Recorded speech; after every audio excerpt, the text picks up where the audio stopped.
As New Haven deals with an uptick in crime, the mayor and police chief want residents to know their officers are not slowing down. Today, the department announced the arrests of a number of people it says were driving most of the violence. Channel 3 New Haven Bureau Chief Matt McFarland is live outside police headquarters now with more on this. Matt. Well, Irene, today we learned that 5 people were arrested just last month on a number of federal drug charges.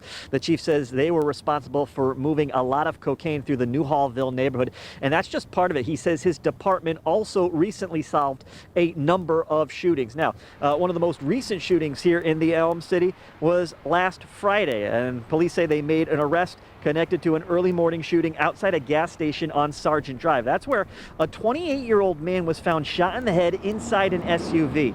Police tell us they've arrested 22-year-old Nicholas Osario. He's now facing a number of charges, and police expect more arrests as well. Now, the chief adds just hours ago, the department secured an additional arrest warrant for a murder on Munson Street from earlier this year. Now, while the chief didn't get into the specifics, back in July, 40-year-old Howard Lewis of Hamden was shot while in his car on Munson Street. The chief says they will have more information on this development later this week. And while the department is making progress, Chief Reyes admits there is plenty of work to be done. He says New Haven, like many big cities across the country, is dealing with an uptick in crime during the pandemic. In fact, on Thanksgiving night, 3 people were shot in New Haven's Cedar Hill neighborhood, which followed a deadly shooting in that same neighborhood just a few weeks earlier.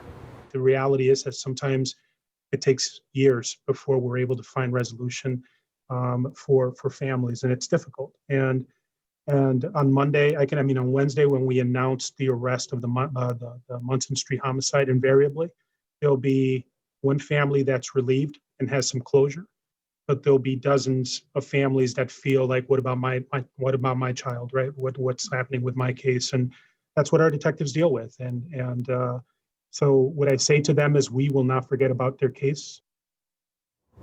And as for that murder on Munson Street from earlier this year, again, the chief says that they do have an arrest warrant. He says he will have more information on this on Wednesday at a press conference with the victim's family. We're live with the mobile newsroom in New Haven. Matt McFarland, Channel 3 Eyewitness News.